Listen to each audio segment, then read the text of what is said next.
नमः शिवाय। आइए भक्तों, सुनते हैं महाशिव पुराण में वर्णित महाशिवरात्रि व्रत की पावन कथा। प्रेम से बोलो भोलेनाथ की जय।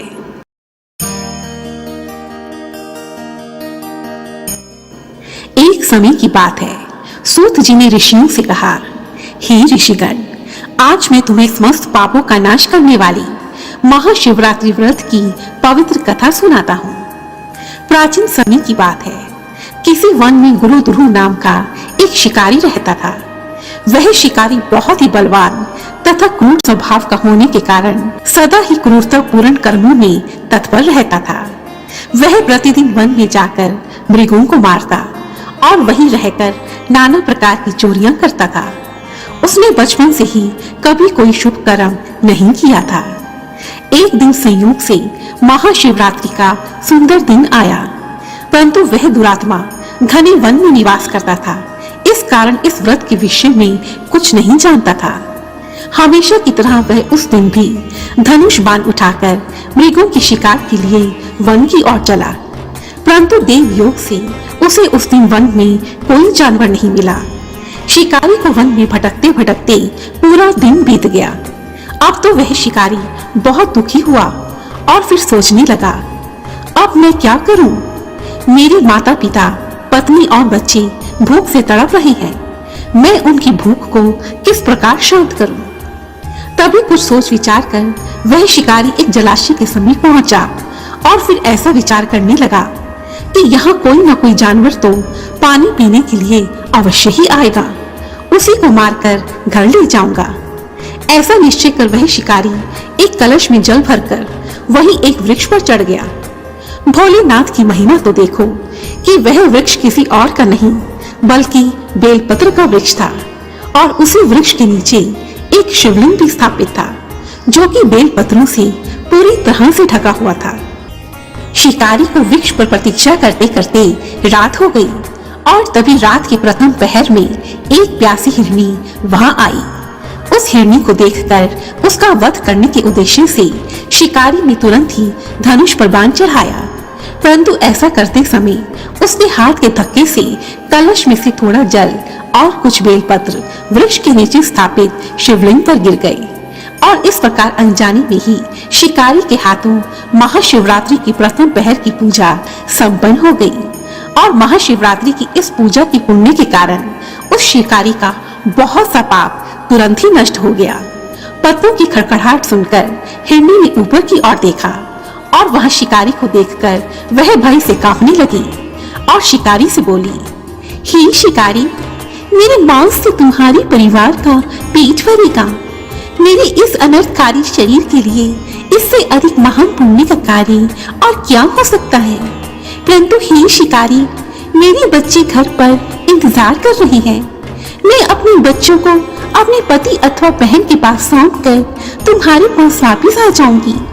मैं तुम्हारे सामने शपथ लेती हूँ। हे शिकारी, सत्य पर ही यह धरती टिकी हुई है।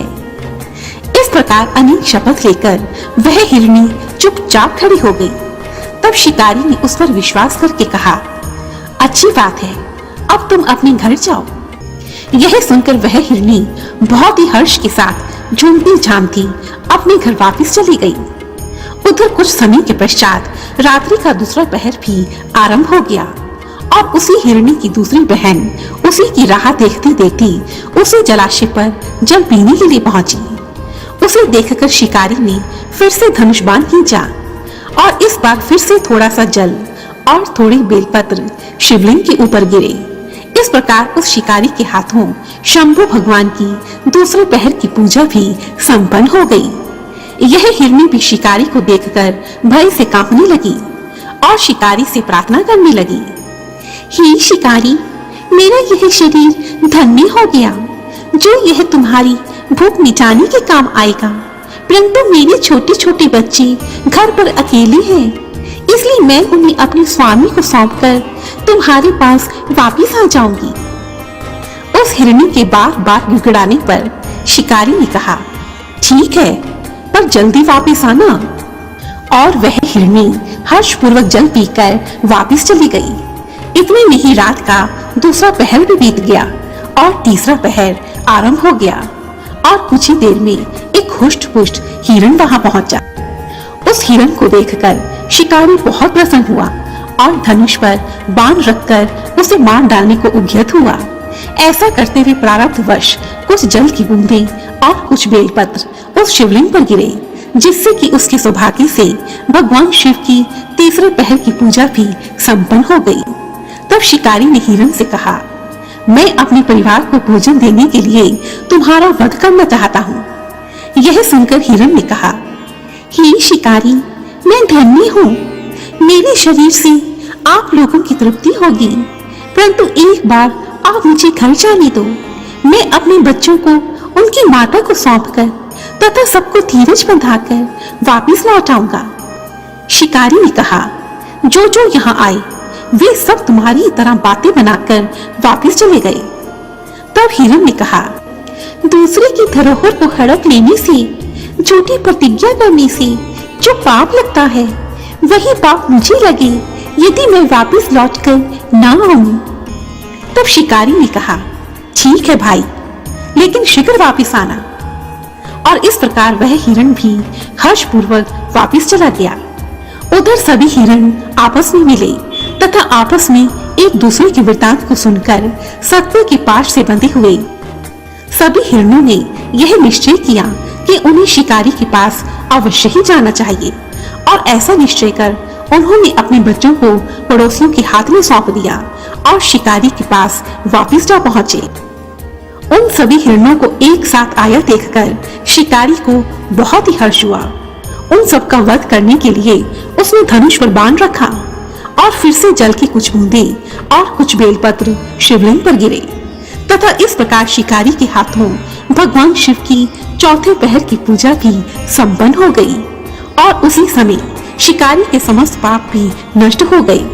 शिव पूजा के प्रभाव से शिकारी की बुद्धि निर्मल हो गई और वह सोचने लगा, ये मृग ज्ञानहीन पशु होने पर भी धन्य है जो अपने शरीर से परोपकार में लगे हुए हैं, तथा धिक्कार है मुझ पर जो मनुष्य जन्म पाकर भी दूसरे के शरीर को पीड़ा देकर अपने शरीर को पाल रहा हूँ। प्रतिदिन अनेकों पाप करके मैंने अपने परिवार का पालन पोषण किया है।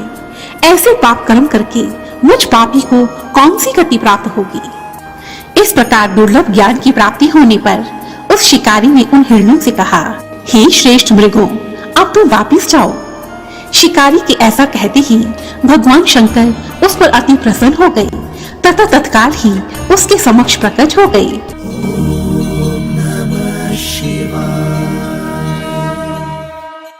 और बहुत ही मधुर वाणी में बोले, हे व्याध, मैं तुमसे अति प्रसन्न हूँ, तुम मुझसे कोई वर मांगो। वह शिकारी भगवान शिव के उस रूप को देखकर उनके चरणों में गिर पड़ा। उसके इस भाव को देखकर भगवान शिव बहुत प्रसन्न हुए और बोले, हे शिकारी, मैं तुम्हें गुह नाम प्रदान करता हूँ। सुनो शिकारी, आज से तुम श्रृंगेश्वरपुर में उत्तम राजधानी का आश्रय लेकर दिव्य भोगों का उपभोग करो। देवता भी तुम्हारी प्रशंसा करेंगे। हे व्याध, मेरे भक्तों पर स्नेह रखने वाले भगवान श्री राम एक दिन निश्चय ही तुम्हारे घर पधारेंगे और तुम्हारे साथ मित्रता करेंगे। मेरी सेवा में मन लगाकर तुम दुर्लभ मोक्ष को प्राप्त करोगे। ऐसा वर प्रदान कर देवों के देव महादेव वहां से अदृश्य हो गए। वे सभी हिरण भी भगवान शंकर के दिव्य दर्शन पाकर मृग योनि से मुक्त हो गए तथा दिव्य देह धारण कर विमान पर बैठकर दिव्य धाम को चले गए। वह शिकारी भी उस दिन से दिव्य भोगों का उपभोग करता हुआ अपनी राजधानी में रहने लगा।